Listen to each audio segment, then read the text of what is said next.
States cannot be punished for for anything that he did as when he was president of the United States. Just thoroughgoing immunity, and that could actually happen.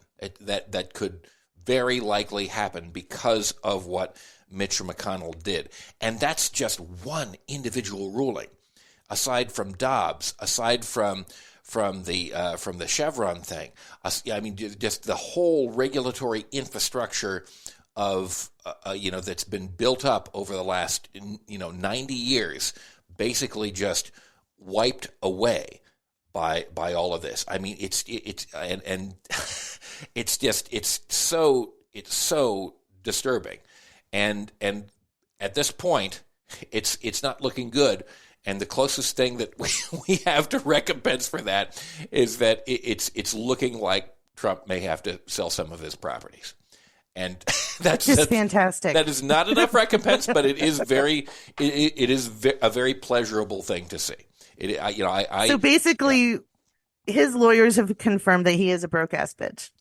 Yes, as everybody suspected to begin with, and I lived for a year in South Florida. I would drive by, right across from Mar-a-Lago, on a regular basis, and I would, drive past his golf course and drive past his resort, and I would just love to see some for sale signs go up in front of those many properties. And I cannot wait for those to be posted on social media, should that be the case. Because, yeah, the guy doesn't have the money that he said he does. To the extent that he does, it's holed up, it's frozen in real estate, which is obviously difficult to liquefy. And I might add, by the way, because of like how much the economy sucks for the rest of the country, the real estate market is not doing super well. So he's probably not going to get a great price for it, by the way. So that is very nice to see, again, if the courts actually make him do it, because he's delaying by hook or by crook. And I think recently, if I'm remembering correctly, E. Jean Carroll, who won the judgment against him for $80 or $90 million, has serious concerns about whether he's actually ever going to end up like paying this. And it's a test of our judicial system, whether people who are at the upper tier, although not so upper as we once thought, of the economic scale actually have to face any justice whatsoever. And I think that's a serious question. These two cases, if you just want to look at these two, have that underpinning of, is the wealthy the privileged when it comes to justice or our laws? Are they above the law? Yeah. Because he's asking for a stay, like you mentioned with E. Jean Carroll. He can't put up the money, but he wants to appeal in the New York case, but they want 110% if he's going to appeal. He's like, can I give you 100 million? Like, dude, this isn't Vegas. No, you pay this, or you accept the judgment and you pay it. See, that's how that goes. Yeah. But we are going to see whether or not you and I, the crumbs on the ground, who are taken to the extent of the law that they can, and maybe put into poverty over it, if Trump would be treated the same way. Yeah. And I think that, unfortunately, by and large, it seems like most of those in that privileged class, which unfortunately Trump is a member of, by and large, they don't have to face that. And I think this is a really serious and clarifying moment in yet another way for the United States of America. And if you're ever going to hold it to him, it's got to be now. Because I mean, look what we're going into, and because here's the mentality of his class. Mm-hmm. Okay, this is a quote from Alina Habba. Mm-hmm. Quote: "There would be no way to recover any property sold following a successful appeal, and no means to recover the resulting financial losses." So what she's saying is, if he puts up his buildings or sells them for collateral or for money to liquidate to pay the 110% that New York is asking, then he might not ever get those buildings back. I mean, uh, but yeah, dude, you played and you lost. That's Yeah. what happens. Yeah, and the appropriate response, phrased in legalese, I'm sure, of Letitia James should be, not my problem. You go ahead and appeal. Yeah, the justice system kind of sucks in some ways, but it would suck much more like to never hold you to account, as opposed to hold out the astronomical possibility that you could actually get this overturned. It's just absolutely ridiculous. It's this And I think needs to happen. the repercussions of that would be, we had a bunch of people in Michigan vote uncommitted. Yeah. Yeah. So if Trump is able to abscond or delay and never actually really pay his bond, Mm-hmm. that and kind of just, skirt out of it with paying as little as possible or never really paying at all, then how many more uncommitted? Because you're sending a clear message to us. You just don't give a shit. That's fine. Yeah. Yeah. We'll go do something else then. That's right. Make the government work. How can people commit to a government that isn't going to stand up for the most basic things? How can you commit to a justice system that clearly doesn't serve justice? I mean, how can you do that? You can understand why this is happening. And I was just yesterday, I was talking on this program to Marianne Williamson, and she's getting back into the race, and you can understand why, because you realize that there is a sense that there is not really a commitment to these principles, and that is very, very dangerous when you have a man like Donald Trump who is trying to do what he's trying to do. You have to be committed to these principles more than you ever have before, because they are going to be subjected to the most powerful, ravaging storm that you can imagine. I mean, we saw what happened. Yeah, look before. what the public is doing with Wendy's right now. Mm-hmm. What is happening? They were like, "Oh yeah, we're just going to do surge pricing." Yes. Guess what? Well, I saw the headlines on that. So they've, from what I understand, and tell me if you've heard more. They're sort of backpedaling on this, and the basic story is, by the way, they're going to have they're floating a trial balloon that they're going to do surge pricing, and when more people come, they're just going to automatically raise the prices in real time, so that when you're in line, who knows? By the time between the time you start in line and by the time you get to the window, prices may have changed for all we know. Now they're saying maybe not so much because you didn't like it. Oh no. So is there anything new on that, or that's very interesting to me.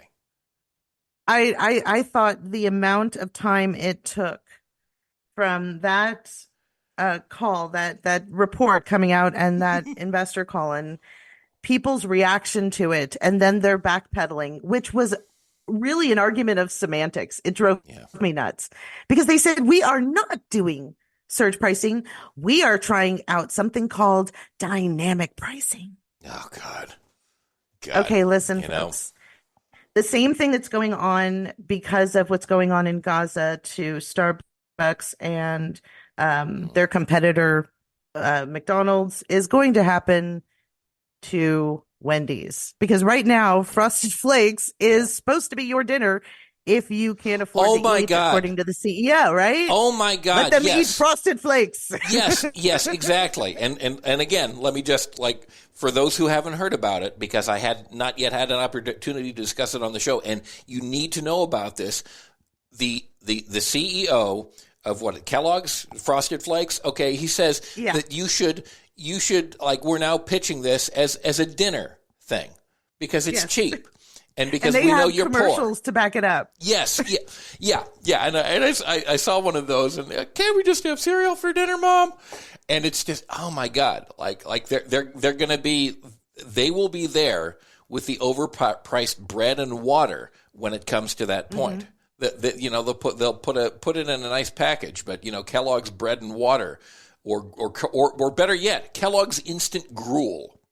I think would be an excellent product for them to put forward next, because that David is Copperfield. They'll probably buy the rights to that's use right. that. Yes, yes. Instead of "they're great," it's going to be "please, sir, may I have some more?" That'll be the new slogan for. Maybe Tony could be serving it to him. Oh man, you see, this is the full turn of my life. My wife and I met in college, and one of the things that I thought was so cool, like she was the food service advisor for the residential college that we went to at our university. And one of the things that happened when she was there is that it's so silly in retrospect and so corporate, like, is that Tony the Tiger made an appearance, and and she and I got our picture taken with Tony the Tiger at the dining hall, and I thought that was so cool and like hip and ironic at the time because it was the '90s, and now basically Tony is trying to starve us, and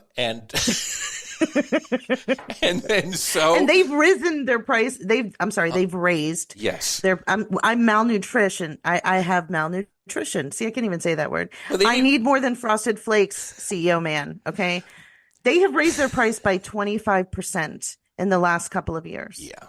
So even their alternative is more expensive than it used to be. It's so ridiculous. I don't know what they think. Well, they think they can squeeze us for even more, and they're gonna try until someone stops them. Now, it's interesting.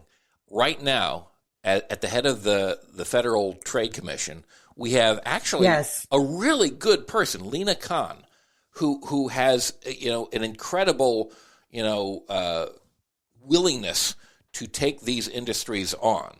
And she's actually in the process of initiating a suit against Kroger's and Albertsons, because they're trying to merge in another part of the grocery industry in a way that would clearly, because every time there's a merger, they tell us, it's going to create efficiency, it's going to reduce prices, it's going to be so much better, their prices are going to be lower, and of course that never happens. The prices always get bigger, the shareholders always get more of the profit, and they push things and extract more wealth, by any means necessary. And Lena Khan has said, absolutely no way are you going to do that, and she has sued to stop this merger. And this is one of the few bright spots in what I think, overall, in terms of the Biden administration, has been very lackluster. She has been fantastic, and I think she needs to take on Tony the Tiger in a metaphorical legal cage match in order to stop this foisting of breakfast cereal and gruel upon the American people. I think something needs to happen on the breakfast cereal front also. Maybe we should just put her face on the Hulk and then put the bad guy's face on the Abomination from the Incredible Hulk movie, and then just clip that and have them fighting.